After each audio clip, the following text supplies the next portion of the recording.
Hey Wargamers, welcome to the Joy of Wargaming, a show where we talk about every aspect of this incredible hobby. Today we're going to be doing a paint with me episode.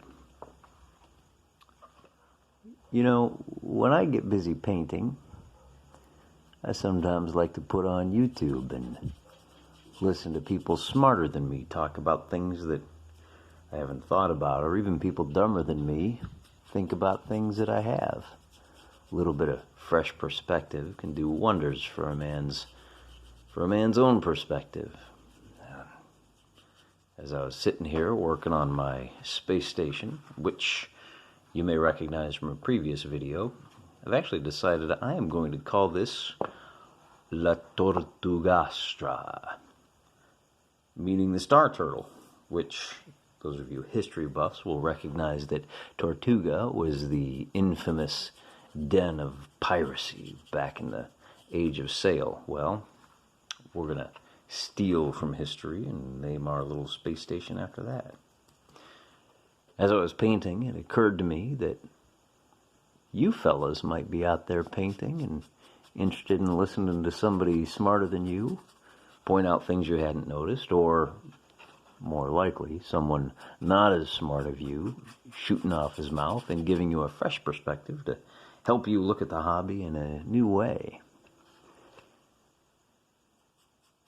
And if not me, then who? And if not now, when? So, rather than fire up YouTube and listen to some fella, I figured while I paint, might as well share a few of my own thoughts with you.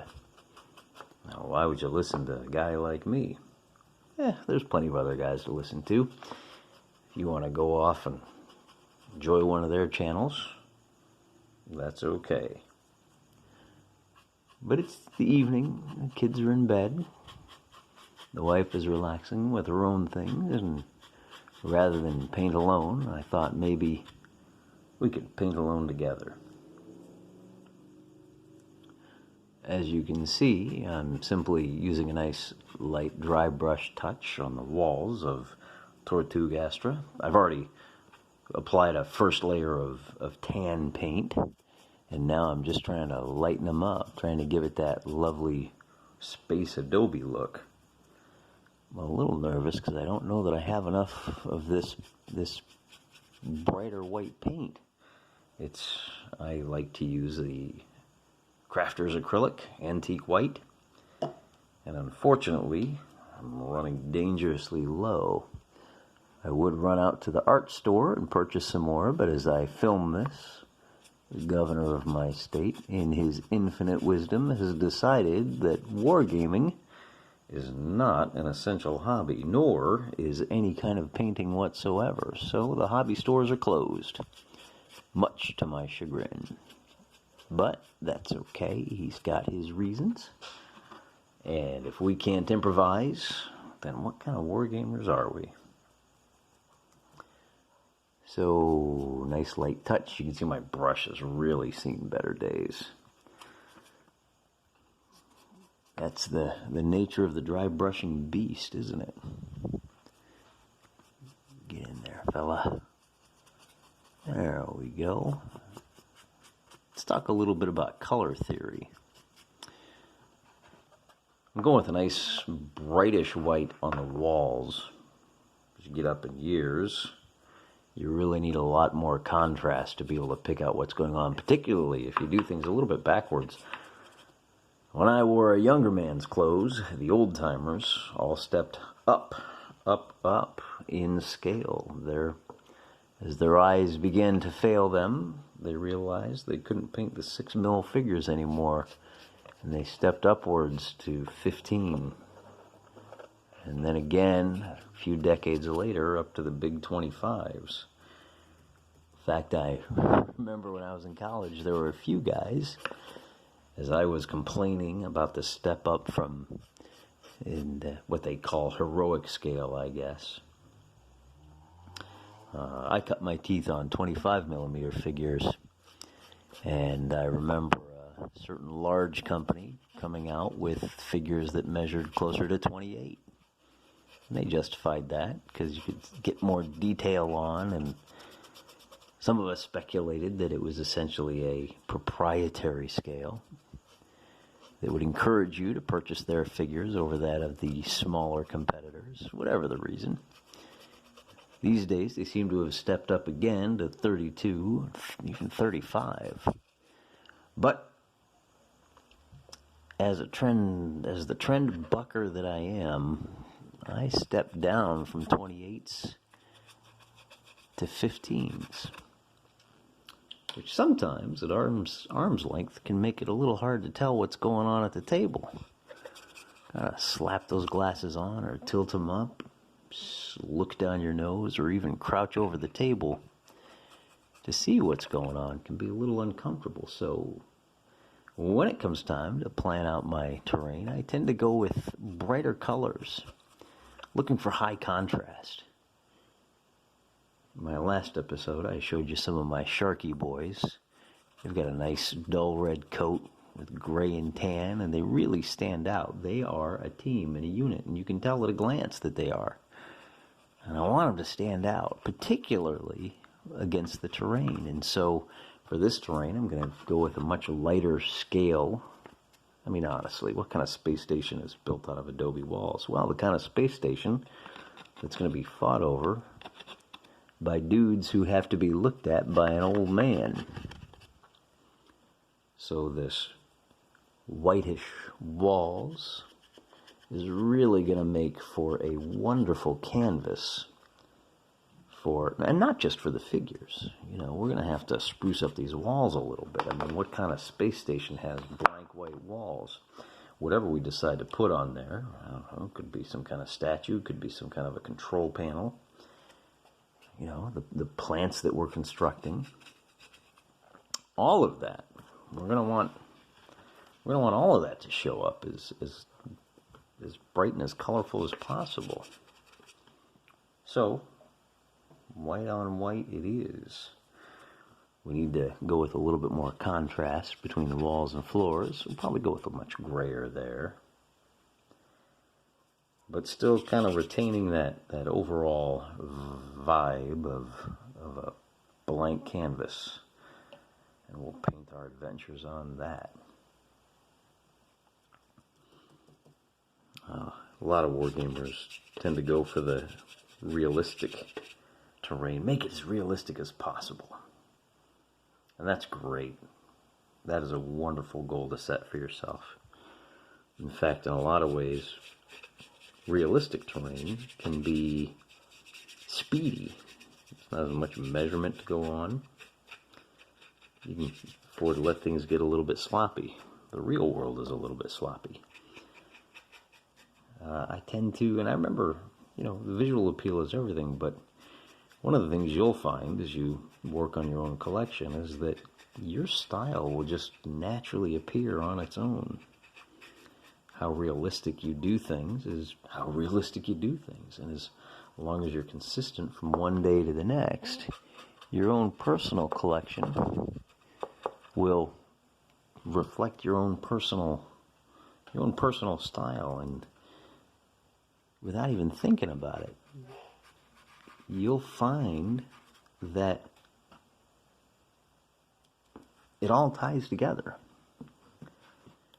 Not because of any conscious decision you made, but just because you're the one working on it. I love that. You know, after you've gamed with the same guys for a long time, there were more than one campaign that I played in. I remember a Necromunda campaign in particular. You could tell just from looking at the figures. There were three guys running I shouldn't say one Van Sar gang. There were three guys running Van Sar gangs.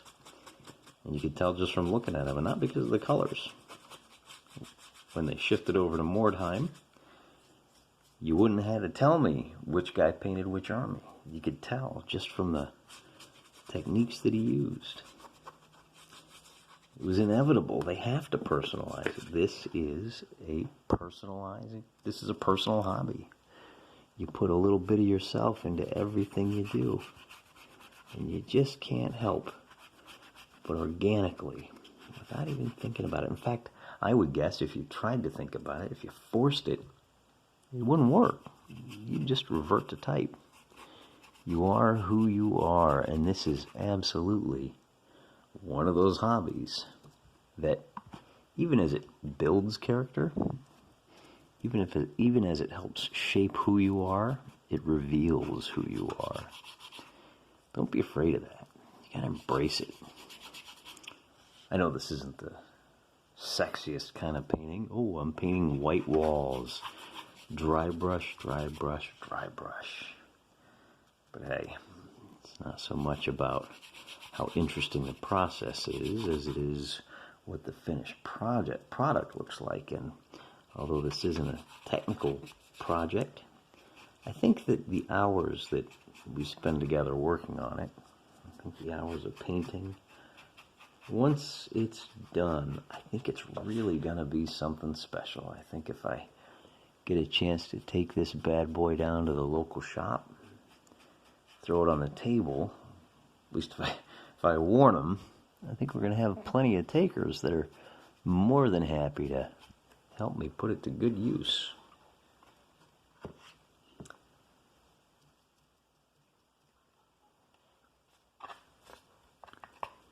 And I would encourage you to take the same kind of attitude with every project that you work on. Whether you do it online for others, whether you're hoping to use it as an instructional or inspirational method, or even just have a few friends over for beers and throwing dice and charging across tabletop battlefields.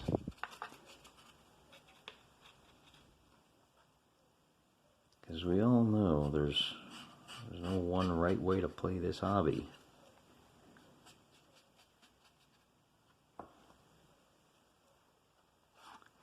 There we go.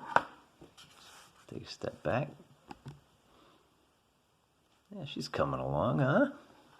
Not too bad. Here's our reception station. I didn't paint this desk yet. Just wanted to get it on there before I painted so I could make sure that I got it in the right place. Got a white wall back here. We'll probably have to put some kind of a flights, arrivals, and departure board somewhere in here. This is, after all, the front doors to the entire station. That's a project for another day. For today, we're just trying to get some whitewash on these walls, kind of tidy it up a little bit. Not too tidy. It's got to look a little bit grimy. It's got to look like the kind of place that your mother would be mortified to find out that instead of joining the Star Marines, you signed on with a tramp freighter, and now you spend your time in seedy little outfits like this. In fact, I have on order a couple of seedy little civilians that are going to add to the kind of unkempt and underworld flavor. Oh, but John, why are you painting everything white? Hey, you know, if you're going to be dodging taxes, you don't want to look like you're dodging taxes, do you? I mean, I know this is out on the fringes, but a fence and smuggling lord, an honest businessman who merely helps his clients save a couple of credits on taxes. He does what he can to keep the place looking nice. He's got his own competitors he's got to deal with, right? We can justify any of this however we want. It's your world. Make it up as you go along. So this is going to be our roadway. That we're going to paint with a nice gray. But I think we're good. I think that's it for this piece. Doesn't take long. And I kind of like how, if you can kind of see the little grid work here. This was actually printed on the foam core to help make nice, neat, straight lines. Yeah, I kind of ignored it, but I kind of like the extra texture it gives over there. There we go.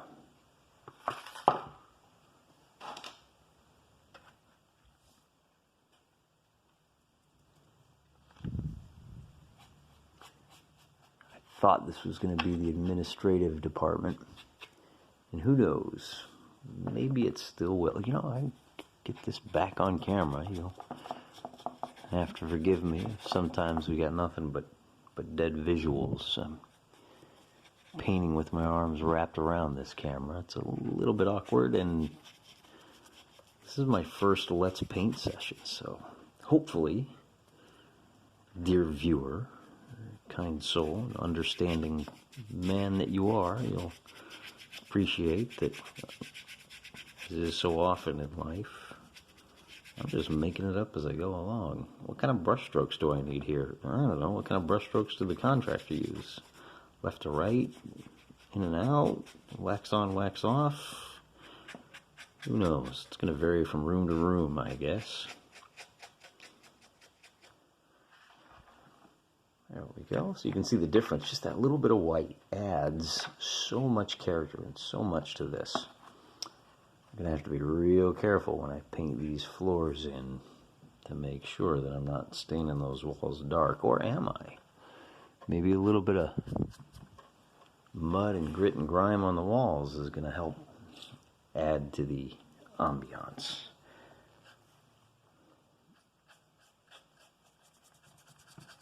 We'll have to wait and run that experiment and see what the results are and see whether we want to keep it or, hey, worst case scenario, we'll just paint over it.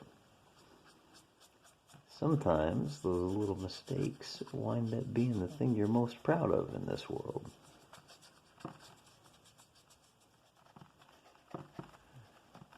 Can you tell that this brush has seen a lot of models, seen a lot of love? I'm going to miss this guy. Dry brushing is rough on a brush. That's okay, because look how wide that bad boy is. How many figures do I have that I'm really going to need that wide of a brush anyway, huh? I probably bought it as part of a 3-pack that was on sale. Thinking, when am I ever going to use that? Well, better hang on to it. Got to take that farmer mentality, because you never know when you're going to have a considerable amount of dry brushing to do.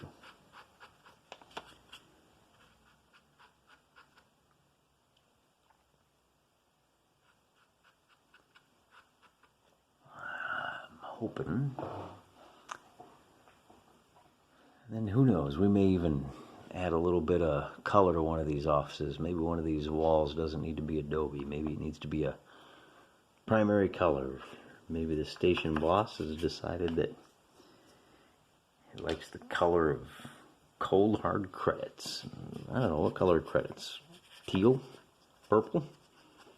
Maybe we go back over one of those rooms and paint it a nice classy purple for him, huh? We'll have to see. I think we'll go ahead and do the whole thing in white.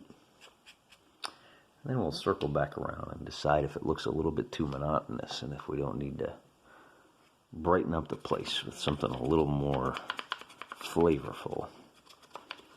We can decide that later. There's nothing wrong with that.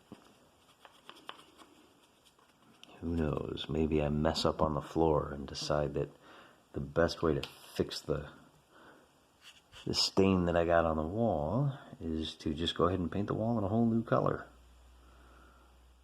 Just like our namesake says, there are no mistakes, only happy accidents that point you in a direction that you never expected. We don't actually build terrain as wargamers. We discover it. In fact, you never really know what your terrain piece is capable of, even when you're done with the construction. To figure out what kind of terrain piece you built, you gotta send your tiny armies marching over it. Or in my case, send your tiny tax collectors after your tiny smugglers. Send your tiny thieves after your tiny data secrets. I don't know, whatever other adventures can you get up to in a space station? I hope more than 2. This is an awful lot of work just to play those 2 scenarios. But I'm not too worried about it. I think I think together we can find all kinds of fun shenanigans for our crew to get up to. I was just leafing through 5 Parsecs from Home today, which is a great little source book for Ivan Sorensen's, I think it's Ivan Sorensen, his 5 core rules. Nice little skirmish game. It's designed for about 5 figures per side. And he has written a kind of a throwback to the old Traveler game. It is so full of inspiration for just this sort of game. I actually had to put it down because it set my mind spinning with all the different possibilities. And he was kind enough to provide us with random generation tables, which are fantastic, because the dice will lead you on adventures far in excess of anything that your own brain could have come up with.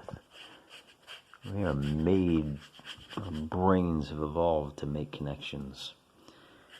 Heck, a lot of times we make connections even where there aren't any. It's just something in our nature as humans. And it's equally true when you sit down to throw some dice. Throw enough dice, even just purely random numbers, you'll start making connections. Why does this guy always miss in the first roll of every scenario? He must be drunk that needs to sober up. We discover things about our miniatures as we play, don't we?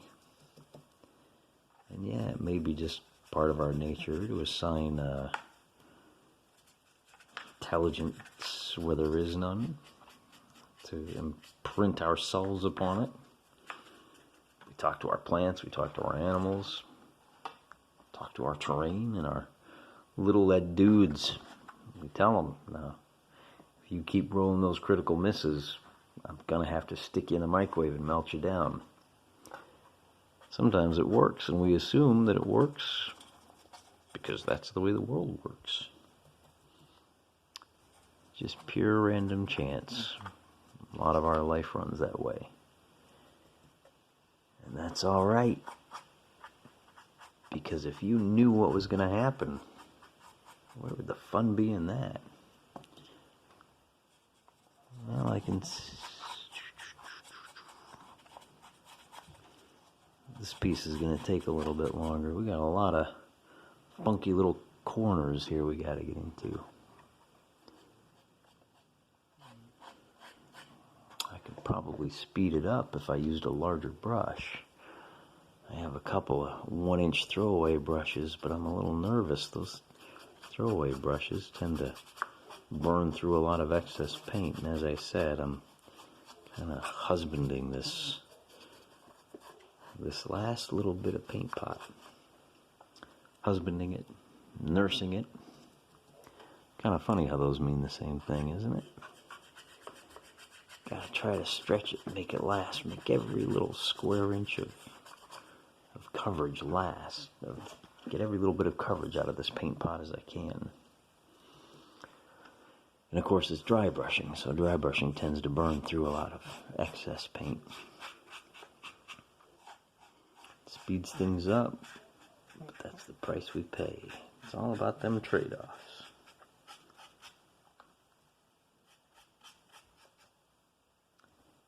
So I still have 2.5 more of these guys to go.